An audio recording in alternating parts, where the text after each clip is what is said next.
Mi esposo trataba a mi hija como una princesa y a mi hijo como si no existiera. Un día, todo cambió.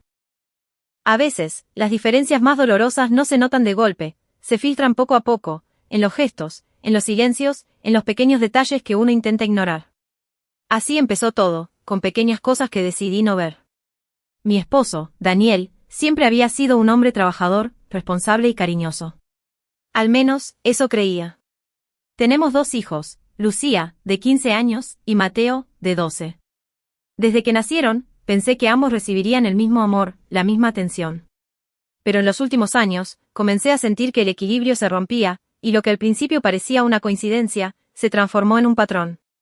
Daniel estaba pendiente de todo lo que hacía Lucía. Si tenía un examen importante, él le ayudaba a estudiar, si participaba en una presentación del colegio, ahí estaba él, grabando orgulloso cada segundo.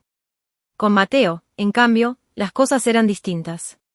Si el niño intentaba contarle algo, Daniel lo interrumpía o respondía con frases cortas. A veces lo mandaba a hacer sus tareas solo, sin mirarlo siquiera. Una noche, durante la cena, esa diferencia se hizo tan evidente que no pude fingir más. «Papá, hoy me eligieron para representar a la escuela en el torneo de matemáticas», dijo Mateo, con una sonrisa tímida. Daniel apenas levantó la vista de su celular. «Ajá, qué bien, hijo», murmuró sin entusiasmo. Lucía, en cambio, comentó emocionada que había sido elegida para liderar el grupo de teatro. «Eso sí es un logro, mi amor», respondió Daniel enseguida, dejando el teléfono y sonriendo con orgullo. «Sabía que lo conseguirías, eres igual de carismática que tu madre». Yo sonreí, pero por dentro sentí un nudo en el estómago. Vi a Mateo bajar la mirada, moviendo el tenedor sin ganas. Quise intervenir, pero temí que pareciera que estaba exagerando. Así que guardé silencio. Esa noche, cuando todos dormían, me quedé sentada en la sala. Miraba las fotos familiares en la repisa. En casi todas, Daniel tenía el brazo sobre los hombros de Lucía, y Mateo estaba al costado, como un espectador en su propia familia. Me pregunté si estaba imaginando cosas. Tal vez Daniel solo se sentía más cómodo con Lucía porque era mayor. O quizá Mateo, siendo más callado, no sabía acercarse a él. Pero entonces recordé las veces que mi hijo le pedía jugar al fútbol juntos, y Daniel respondía, «Estoy cansado, otro día». Ese otro día nunca llegaba. A la mañana siguiente, mientras preparaba el desayuno, escuché a Mateo decirle a su hermana: «A veces creo que papá no me quiere». Sus palabras fueron como un golpe en el pecho. Sentí como se me quebraba algo por dentro. Lucía intentó consolarlo, pero no supe si lo logró. Yo fingí no haber escuchado, aunque mi corazón me pedía correr a abrazarlo. Sin embargo, sabía que si lo hacía, solo confirmaría lo que él temía, que necesitaba ser defendido, porque su padre lo trataba distinto. Esa fue la primera vez que acepté que algo estaba mal. Muy mal. La reunión familiar de ese domingo era algo que, en teoría, debía unirnos. Mis suegros, los hermanos de Daniel, los primos, todos reunidos alrededor de una mesa llena de risas y conversación. Pero desde que cruzamos la puerta, sentí que algo iba a salir mal. Daniel siempre había sido un hombre que disfrutaba mostrar los logros de su hija. «Mi Lucía es increíble», repetía con una sonrisa orgullosa. Y, en efecto, Lucía es una niña brillante, sensible y segura. Pero ese día, su entusiasmo se transformó en algo incómodo. «Lucía fue elegida para representar a su colegio en el concurso de teatro», dijo Daniel, mientras llenaba su copa. «Tiene una voz que atrapa a todo el público». Todos la aplaudieron. Lucía, apenada, sonrió. Yo me sentí feliz por ella, pero al mirar a Mateo, lo vi encogerse en su silla. Esperé que Daniel también hablara de él, que dijera algo como, «Y Mateo va al torneo de matemáticas». Pero no lo hizo. Fui yo quien intentó equilibrar las cosas. «Y Mateo también está muy emocionado por su competencia», dije, con una sonrisa que buscaba atención. Daniel asintió, pero ni siquiera volteó a verlo. «Sí, sí, eso», murmuró. «Pero bueno, lo del teatro fue algo muy difícil de conseguir». Mi suegra intervino, intentando suavizar el momento. «Cada uno tiene sus talentos. Mateo seguro heredó tu inteligencia, Carolina». El niño sonrió con timidez, pero Daniel soltó una risa corta. «Bueno, aún le falta mucho para eso», dijo. Las risas se apagaron. Mateo bajó la cabeza, jugando con el mantel. Sentí que el aire se volvía pesado. Si no hubiera estado frente a toda la familia, le habría reclamado ahí mismo. El resto del almuerzo transcurrió entre conversaciones triviales, pero mi mente no dejó de repetirse esa frase: aún le falta mucho. ¿Falta para qué? Para ser digno de su padre. De regreso a casa, el silencio en el auto era espeso. Lucía iba con los audífonos puestos, Mateo miraba por la ventana. Daniel manejaba con gesto tranquilo, como si nada hubiera pasado. Esa noche, al acostar a Mateo, me pidió que me quedara un rato. «Mamá, ¿por qué papá siempre habla de Lucía y no de mí?», preguntó, con la voz temblorosa. Intenté encontrar una respuesta que no lo lastimara, pero no la había. «Tu papá te quiere, solo que a veces no sabe cómo demostrarlo», mentí, acariciándole el cabello. «Es que, cuando él me mira, parece enojado», susurró. «Pero cuando ve a Lucía, sonríe». Las lágrimas se me escaparon. Me quedé en silencio, abrazándolo. Sentí como su pequeño cuerpo temblaba contra el mío, y una rabia silenciosa comenzó a crecer dentro de mí. Esa noche, cuando Daniel entró a la habitación, yo fingí dormir. No quería discutir, pero tampoco podía dejar de pensar en lo injusto que estaba haciendo. Había visto con mis propios ojos cómo el amor de un padre puede convertirse en una herida para su propio hijo. Y yo ya no sabía si seguir callando era proteger la paz, o permitir que mi hijo siguiera rompiéndose por dentro. La conversación que temía llegó una noche cualquiera, cuando el silencio se volvió insoportable. Estábamos en la cocina, Daniel lavaba los platos mientras yo guardaba los vasos. No podía seguir pretendiendo que todo estaba bien. «Daniel, tenemos que hablar», dije, sin rodeos. Él ni siquiera volteó. «¿Sobre qué?». «Sobre cómo tratas a los niños», respondí con firmeza. Dejó el plato en el fregadero y se giró hacia mí con el ceño fruncido. «¿Otra vez con eso?». «Carolina, no empieces». «No estoy empezando nada, Daniel. Pero lo que estás haciendo, o dejando de hacer, te está afectando a Mateo». Se cruzó de brazos, claramente molesto. «Mira, no voy a consentirlo todo el tiempo. Lucía se gana las cosas, se esfuerza. En cambio, Mateo, es muy sensible, se ofende por todo». Sus palabras me dolieron más de lo que esperaba. «Y eso te da derecho a ignorarlo. Es tu hijo, Daniel. Necesita que lo apoyes, no que lo compares». Él soltó un suspiro impaciente. «No lo comparo, solo digo las cosas como son. No todos los niños son iguales, Carolina». «Pero el amor sí debería serlo», le respondí, con la voz quebrada. Hubo un silencio pesado. Daniel tomó un trapo y se limpió las manos, evitando mirarme. «Estás exagerando. Solo ves lo que quieres ver», dijo, antes de salir de la cocina. Me quedé allí, con la garganta apretada, luchando por contener las lágrimas. Por un momento pensé en seguirlo, pero algo dentro de mí me detuvo. ¿Para qué hablar con alguien que se niega a escuchar? Esa noche me costó dormir. Me quedé mirando el techo, pensando en cuántas veces había dejado pasar pequeñas injusticias por miedo a generar un conflicto. Me di cuenta de que, sin quererlo, yo también había sido parte del problema. Había dejado que Mateo creciera sintiendo que su valor dependía del reconocimiento de su padre.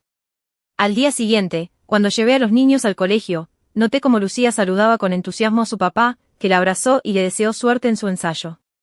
Mateo se quedó a un lado, esperando. Daniel ni siquiera lo miró. «Adiós, papá», dijo el niño, bajito. «Sí, adiós, hijo», respondió Daniel, sin girarse. Vi cómo los hombros de Mateo se hundían. En el trayecto al colegio, el silencio entre nosotros me dolía más que cualquier palabra. «Mamá», dijo de pronto, «¿crees que si fuera como Lucía, papá me querría más?». Mi corazón se rompió un poco más. «No, mi amor», le respondí, con un nudo en la garganta. «No tienes que ser como nadie. Eres suficiente así». Me miró con ojos tristes, sin decir nada más. Esa tarde, cuando Daniel regresó del trabajo, lo observé jugar con Lucía en la sala, riendo juntos. Mateo miraba desde el pasillo, con una pelota entre las manos. Nadie lo invitó. Fue entonces cuando lo supe con certeza: el amor de Daniel tenía límites. Y si yo no hacía algo pronto, esa diferencia iba a destruir a mi hijo. El día del cumpleaños de Mateo amaneció con un cielo gris, de esos que parecen presagiar algo triste. Desde temprano preparé la casa con ilusión: globos azules, un pastel de chocolate, su favorito, y una pequeña mesa con sus dulces preferidos. Había invitado a 3 de sus amigos más cercanos. No era una gran fiesta, pero quería que se sintiera especial. Lucía ayudó a colgar las guirnaldas, aunque noté su inquietud. «¿Papá dijo que iba a venir?». Preguntó, mientras ataba un globo. Sí, respondí, intentando sonar segura. Me dijo que saldría temprano del trabajo. Pero a medida que pasaban las horas y los invitados llegaban, Daniel no aparecía. Mateo preguntó un par de veces si su padre ya venía. Le sonreí, tratando de ocultar mi ansiedad, aunque por dentro me hervía la sangre. Cuando por fin el reloj marcó las 7 de la noche y Daniel no llegaba, encendí las velas del pastel. Vamos, mi amor, pide un deseo, le dije, acariciándole la mejilla. Mateo miró la puerta un instante, esperando quizá que su padre entrara en ese momento. Pero no ocurrió. Cerró los ojos y sopló las velas. Los niños aplaudieron, Lucía le dio un abrazo fuerte, y yo fingí alegría mientras mi corazón se encogía. Daniel llegó casi a las 9. Entró con el celular en la mano, sin siquiera mirar la decoración. Perdón, el entrenamiento de Lucía se alargó, dijo, como si fuera una excusa válida. Mateo corrió hacia él, aún con la esperanza de recibir un abrazo o al menos un regalo. «Papá, ¿viste mi pastel?», preguntó emocionado. Daniel le revolvió el cabello sin mirarlo. «Sí, hijo, qué bonito. Pero mañana tengo que madrugar, así que no me quedaré mucho», dijo, dirigiéndose a mí. «Carolina, ¿podemos hablar un momento?». Lo seguí hasta la cocina. Su tono fue cortante. «No entiendo por qué hiciste tanto drama. Es solo un cumpleaños». «Solo un cumpleaños», repetí, conteniendo la rabia. «Es tu hijo, Daniel. Esperó todo el día para verte». «No exageres, estuve con Lucía en algo importante». «No puedo dividirme en dos», dijo, encogiéndose de hombros. «No se trata de dividirte, se trata de estar», respondí con la voz temblorosa. «No lo entiendes. Mateo siente que no lo quieres».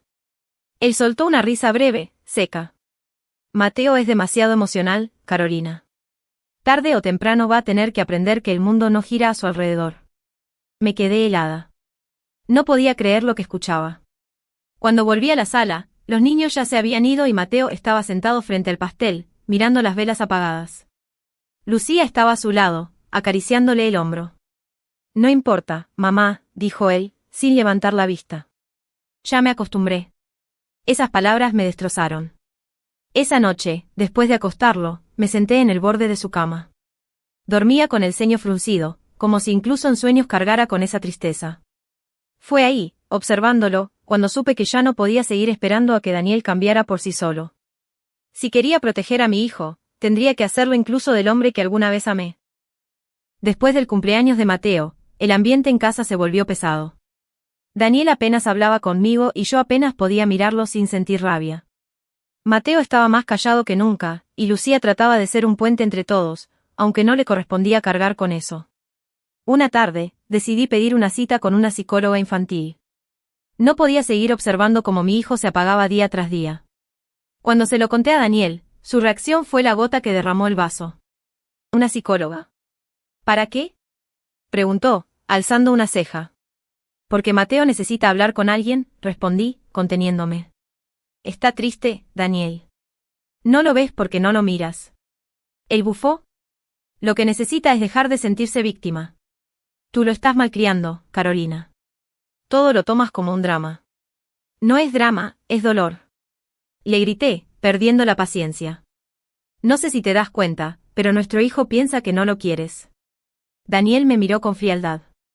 «Si no te gusta como crío, hazlo tú sola», dijo, antes de tomar las llaves y salir dando un portazo. Me quedé paralizada unos segundos, escuchando el silencio que dejó tras de sí. Esa frase se me quedó grabada, «hazlo tú sola». No imaginaba que terminaría tomándola literalmente. Al día siguiente, llevé a Mateo a su cita. La psicóloga, una mujer amable y paciente, lo escuchó con atención. Yo esperé afuera, nerviosa. Cuando salió, ella me pidió hablar a solas. «Su hijo es muy inteligente», me dijo, «pero emocionalmente está muy lastimado. Siente que no importa, que haga lo que haga, su padre siempre va a preferir a su hermana». No pude evitar llorar. Ella me pasó un pañuelo. «Necesita sentirse seguro, y eso empieza por usted», continuó. «Debe hacerle saber que no está solo, aunque eso signifique tomar decisiones difíciles». Aquella frase se me quedó retumbando en la cabeza durante toda la semana. Daniel seguía distante, enfocado en Lucía, sin reparar en el abismo que se estaba abriendo entre él y su hijo. Cada vez que intentaba hablarle, lo evitaba con la misma excusa: no quiero discutir. Una noche, mientras doblaba la ropa de los niños, Lucía entró al cuarto. Mamá, dijo con voz baja, Mateo lloró otra vez. Dice que ojalá papá no fuera su papá. Cerré los ojos. Sentí como una mezcla de tristeza y rabia me recorría el cuerpo. No podía seguir esperando. 2 días después, cuando Daniel volvió del trabajo, lo esperé con las maletas listas. ¿Qué es esto?, preguntó, confundido. Nos vamos a casa de mi madre por un tiempo, dije, mirándolo fijamente. No puedo seguir viendo cómo destruyes a Mateo. Daniel me miró incrédulo, pero no dijo nada. Tal vez pensó que era una amenaza vacía. Pero cuando me vio abrir la puerta y tomar la mano de mis hijos, entendió que esta vez hablaba en serio. Mientras salía de la casa, sentí miedo, pero también una paz que no había sentido en años. La primera noche en casa de mi madre fue silenciosa. Mateo se durmió abrazado a mí, como cuando era pequeño, y Lucía se quedó despierta un rato, mirando el techo. Me sentía agotada, pero más que eso, me sentía culpable. ¿Había hecho lo correcto? Separar a mis hijos de su padre era realmente la solución. Mi madre, con su sabiduría tranquila, me dijo algo que me ayudó a respirar. A veces, Carolina, alejarse es la única forma de hacer que el otro vea lo que ha estado destruyendo. Durante los primeros días, Daniel apenas llamó. Mandaba mensajes cortos, preguntando por Lucía, pero rara vez mencionaba a Mateo. Eso me dolía, aunque ya no me sorprendía. Mateo, por su parte, empezó a sonreír un poco más. La psicóloga había recomendado rutinas que lo ayudaran a sentirse valorado, participar en pequeñas decisiones, reforzar sus logros, hablar abiertamente sobre sus emociones. Lo veía más ligero, pero también temeroso. Como si temiera que todo volviera a romperse en cualquier momento. Una tarde, mientras tomábamos helado en el parque, me dijo algo que me dejó helada. Mamá, ahora que no estamos con papá, ¿vas a dejar de quererlo? Le respondí con sinceridad. No, hijo. Pero a veces querer no significa quedarte. A veces amar es poner límites. Él asintió lentamente, sin decir más. Me abrazó, y sentí que por primera vez en mucho tiempo respiraba sin miedo. Pasaron 2 semanas antes de que Daniel apareciera. Llegó a la casa de mi madre sin avisar, con el rostro cansado y una expresión que no le había visto nunca, preocupación. Carolina, tenemos que hablar, dijo en cuanto lo vi. Nos sentamos en la sala, mientras los niños estaban en sus habitaciones. Esto ya se salió de control, comenzó él. Lucía no quiere hablarme, y Mateo, bueno, ni siquiera me mira. ¿Te sorprende?, respondí, sin levantar la voz. Has ignorado a tu hijo durante años, Daniel. Ahora estás sintiendo lo que él sintió todo este tiempo. Él se frotó el rostro con las manos. Yo no quería hacerle daño. Solo, no sabía cómo conectar con él. Lucía siempre fue más fácil. No necesitaba que fuera fácil, le dije con firmeza. Solo necesitaba que estuvieras. Daniel se quedó callado. Por primera vez, lo vi realmente afectado. No enojado, no a la defensiva, sino, avergonzado. Lucía me dijo que no quiere ensayar conmigo hasta que le pida perdón a su hermano, confesó, con los ojos humedecidos. Me dijo que he sido injusto. Esa fue la primera grieta en su orgullo. Y tal vez, el primer paso hacia un cambio. Si realmente quieres arreglar esto, le dije, no basta con palabras. Mateo necesita hechos. Él asintió despacio, como si finalmente entendiera el peso de lo que había perdido. Esa noche, cuando se fue, me quedé mirando por la ventana. No sabía si aún quedaba amor entre nosotros, pero al menos quedaba una oportunidad para sanar, aunque fuera por los niños. Y, por primera vez en mucho tiempo, tuve esperanza. Las semanas siguientes fueron un proceso lento, lleno de silencios incómodos, miradas esquivas y pequeñas oportunidades de reparación. Daniel comenzó a llamar con más frecuencia, y no solo para hablar con Lucía, sino también con Mateo. Al principio, el niño apenas respondía con monosílabos, desconfiado, pero yo sabía que cada palabra era un paso. Un viernes, la psicóloga sugirió una sesión familiar. Dudé en aceptar, temiendo que fuera demasiado pronto, pero Mateo dijo que quería intentarlo. Solo si tú vienes conmigo, mamá, me pidió. Esa tarde, entramos juntos al consultorio. Daniel ya estaba allí, nervioso, con las manos entrelazadas. Cuando Mateo lo vio, se quedó quieto. No corrió hacia él, pero tampoco retrocedió. Fue suficiente para mí. La psicóloga habló primero. Hoy no se trata de culpas, sino de entender lo que cada uno ha sentido, dijo con voz serena. Mateo, ¿quieres empezar? Mi hijo respiró hondo. A veces siento que no soy suficiente, dijo, sin mirarlo. Que no importa lo que haga, papá nunca va a estar orgulloso de mí. Daniel cerró los ojos, y yo pude ver cómo esas palabras lo atravesaban. La psicóloga lo animó a responder. Mateo, empezó, con la voz entrecortada. Tienes razón. Fui injusto. Pensé que ser duro te haría más fuerte, pero solo te alejé. No hay un día que no me arrepienta de eso. Mateo lo miró, sorprendido. Daniel continuó, con lágrimas en los ojos. No supe cómo ser padre para ti. Con Lucía me resultaba fácil, me entendía sin palabras, y contigo, me daba miedo fallar. Pero en lugar de intentarlo, me escondí detrás de mis excusas. Lo siento, hijo. No recuerdo haber visto a Daniel llorar antes. Mateo bajó la mirada, y después de unos segundos, se acercó lentamente. No dijo nada, solo apoyó su cabeza en el hombro de su padre. Daniel lo abrazó, temblando. Yo contuve las lágrimas, pero por dentro sentí algo parecido a alivio.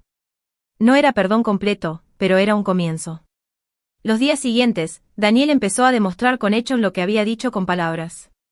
Lo acompañaba al colegio, lo ayudaba con las tareas y lo animaba a practicar para su torneo de matemáticas.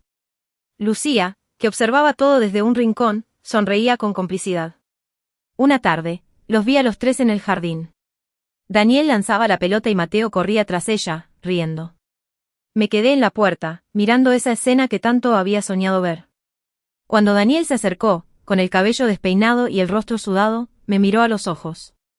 Gracias por no rendirte conmigo, me dijo. Yo sonreí con serenidad. No lo hice por ti, Daniel. Lo hice por ellos. Pero me alegra que finalmente lo entiendas. Por primera vez en mucho tiempo, sentí que estábamos empezando a reconstruir algo.